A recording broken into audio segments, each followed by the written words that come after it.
হ্যাঁ বলুন। আমরা গিয়েছিলাম সান্দাকফু ঘুরতে।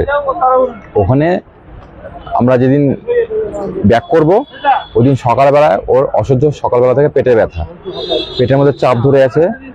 তো আমরা বললাম হয়তো এটা গ্যাসের ব্যথা থেকে হতে পারে। তো একটু পরে হঠাৎ করে বুকে প্রচন্ড ব্যথা, তারপর বুকের ব্যথা, তারপর বলছে যে আমার শ্বাসকষ্ট হচ্ছে। তো তারপরে বললাম তাহলে তো এটা রিস্ক হয়ে যাচ্ছে।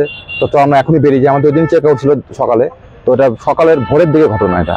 তো তারপর আমরা তাড়াতাড়ি সকালবেলা তাহলে সাথে সাথে আমরা ব্যাগ সব প্যাকিং করে নিই। প্যাকিং করে গাড়িটা ঠিক করে লাগেজপত্র সব গাড়িতে উঠিয়ে দিই, দিয়ে তারপর ওকে বলি তুই বস, আমরা সব গাড়িপত্র রেডি করে তোকে একবারে নিয়ে বেরিয়ে যাব। তো যখন বেরোচ্ছি প্রচণ্ড শরীর খারাপ হয়ে গেল, মানে শরীর পুরো ছেড়ে দিচ্ছে।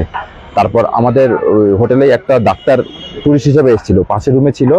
তো উনাকে ডাকলাম, উনি দেখে বললো যে পেশেন্টের তো শ্বাসকষ্ট হচ্ছে, আপনারা যত তাড়াতাড়ি পারেন সামনে যে হাসপাতালে পারে অ্যাডমিট করান। তো তারপর তো ওখানে সান্দাকফুতে তো কোনো আপনার হাসপাতালও নেই, ট্রিটমেন্টের কোনো ইয়ে নেই। তারপর আপনার তাড়াতাড়ি করে আমরা গাড়িতে উঠালাম, তখনই ওনার শরীর প্রচণ্ড খারাপ, মানে বডি পুরো ছেড়ে দিচ্ছে। তারপর ওখান থেকে আমরা বেরিয়ে আমরা গেলাম তোমার সুকিয়াপুকুরি হাসপাতাল, তার আগে কোনো হাসপাতাল নেই। প্রায় ওখান থেকে 2-2.5 ঘন্টা লাগলো। তারপর খুব তাড়াতাড়ি গাড়ি চালিয়ে ড্রাইভারকে বললাম তাড়াতাড়ি গাড়ি চালাম, ওইভাবে তো নিয়ে গেলাম কোনোভাবে, নিয়ে গিয়ে হাসপাতালে অ্যাডমিট করলাম।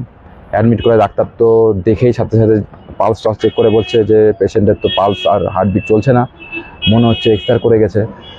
তারপরে আমাদের ডাক্তার একটু তাড়াতাড়ি দেখেন কোনো ব্যবস্থা করা যায় কিনা।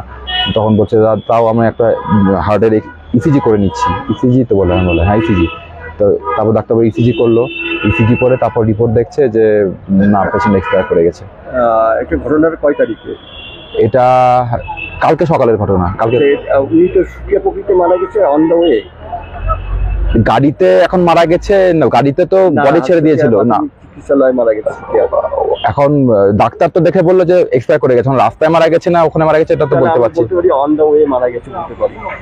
অন দ্য ওয়ে আমরা বুঝতে পারিনি, ও তোমার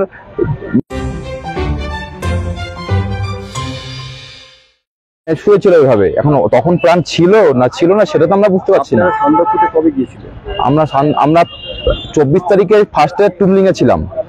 টুবলিং থেকে পরের দিন 25 তারিখ সকালে গেছি আপনার সান্দাকফু। 25 তারিখে ছিলাম, 26 তারিখে ছিলাম, 25-26 ছিলাম।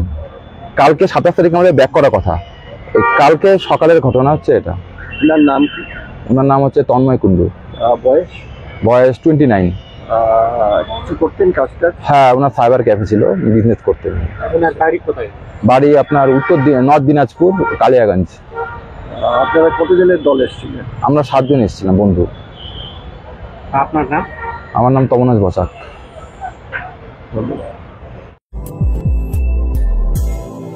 Yoho SG News।